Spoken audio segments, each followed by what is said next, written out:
आदतें अच्छी या बुरी होती हैं। अच्छी आदतों से हम जीवन में वो सब पा सकते हैं जिनकी हम इच्छा रखते हैं। दूसरी तरफ बुरी आदतें हमसे सब कुछ छीनने की शक्ति रखती हैं।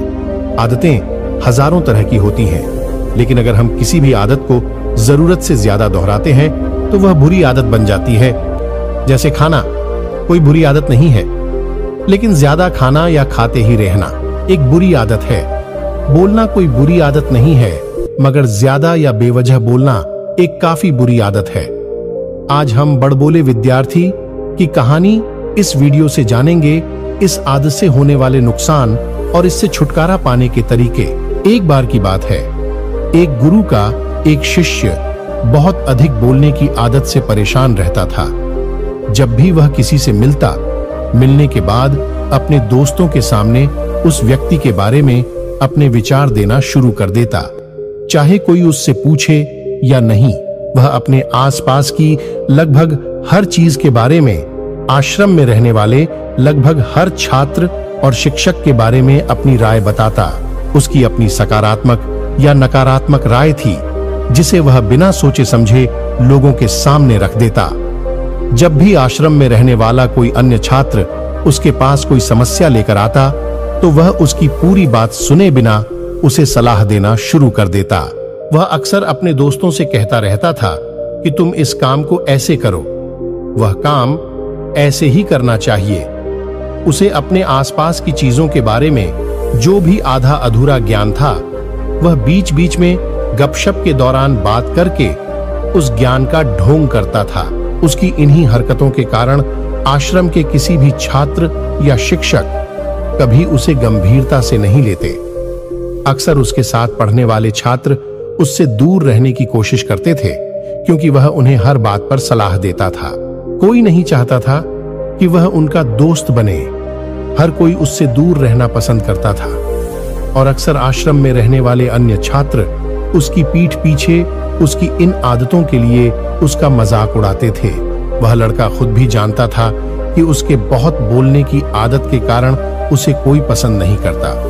वह भी इस आदत को बदलना चाहता था, लेकिन चाहकर भी हर बात पर अपनी राय देने की आदत नहीं छोड़ पाता था। एक दिन वह अपने गुरु के पास गया और अपनी सारी समस्या गुरु को बताई।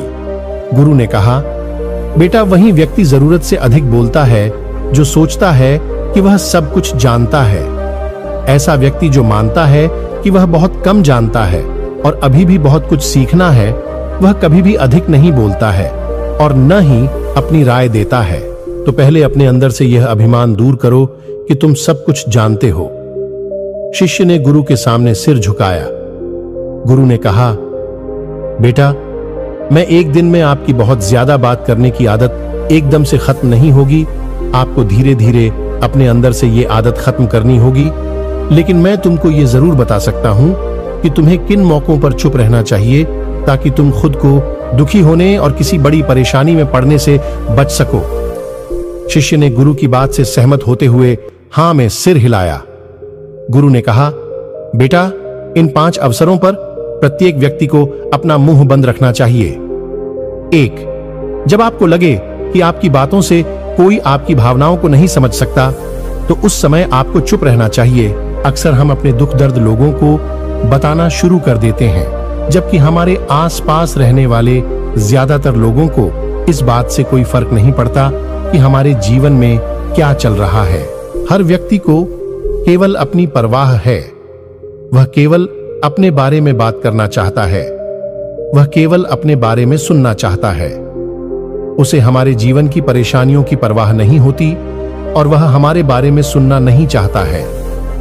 वह आपकी दुखद कहानी 1 या 2 बार सुन सकता है, लेकिन उसके बाद वह आपसे दूर भागना शुरू कर देगा, क्योंकि कोई भी दुखी होना पसंद नहीं करता है। किसी को भी एक उदास और असहाय व्यक्ति के साथ नहीं चाहिए होता है।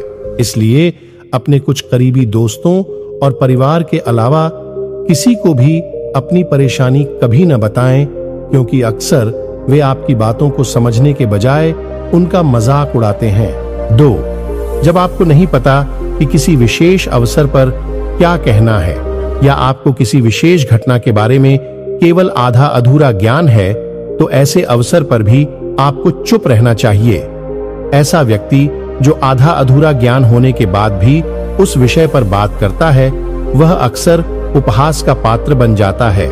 ऐसे व्यक्ति को कोई भी गंभीरता से नहीं लेता है। केवल वही व्यक्ति अपनी बात प्रभावी ढंग से रख सकता है जिसे उस विशेष घटना या विषय का गहरा ज्ञान हो।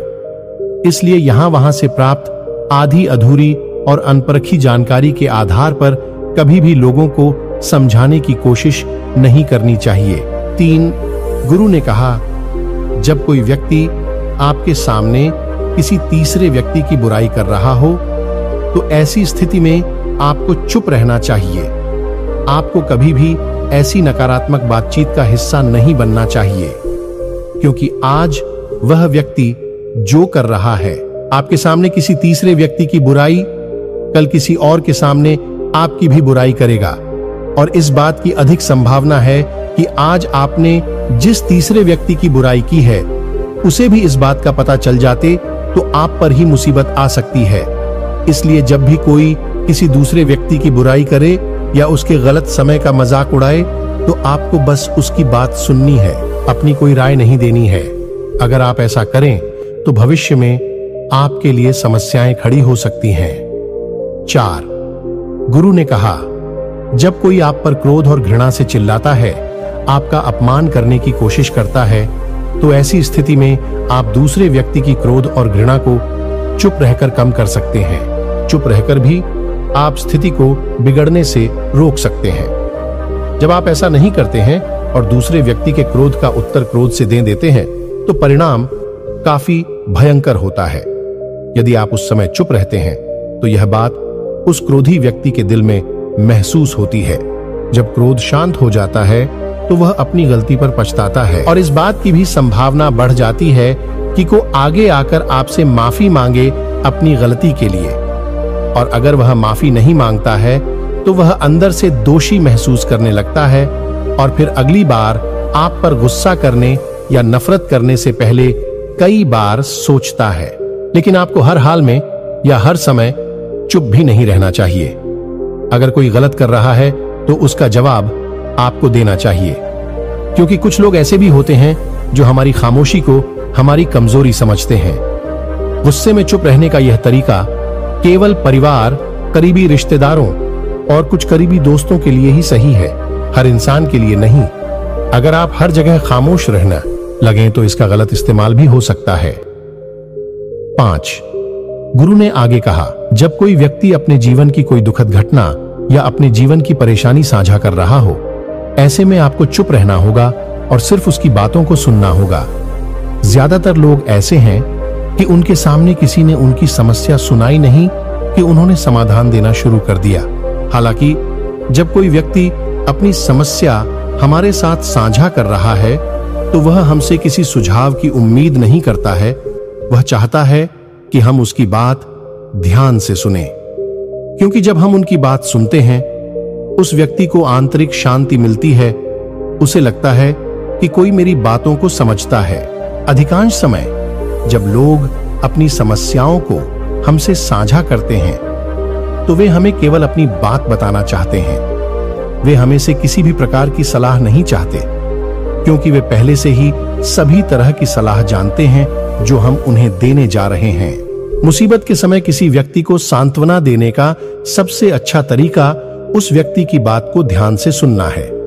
जब हम बिना ध्यान दिए लोगों की बातों को ध्यान से सुनते हैं, बिना किसी सलाह के, तब उनकी आंखों में हमारे लिए सम्मान और स्नेह का भाव पैदा हो जाता है। उन्हें लगता है कि हम अधिक गंभीर, बुद्धिमान और शांत दिमाग वाले लोग हैं। इसलिए अब जब भी कोई अगली बार आपको अपनी समस्या बताए तो बस उसकी बातों को ध्यान से सुने और जब तक वह आपसे न मांगे उसे किसी प्रकार की सलाह न दें। गुरु ने कहा, मेरी एक बात हमेशा याद रखना, जब आप कम बोलते हैं तो लोग आपकी ओर अधिक आकर्षित होते हैं कि आप कौन हैं और आप क्या सोचते हैं। शिष्य ने हां में सिर हिलाया। शिष्य अब गुरु के शब्दों को समझ गया था कि किन परिस्थितियों में उसे चुप रहना चाहिए। उसने यह भी सीखा था कि कम बोलने से वह आश्रम में अपनी प्रतिष्ठा वापस पा सकते हैं। उसने गुरु को धन्यवाद दिया और वहां से चला गया।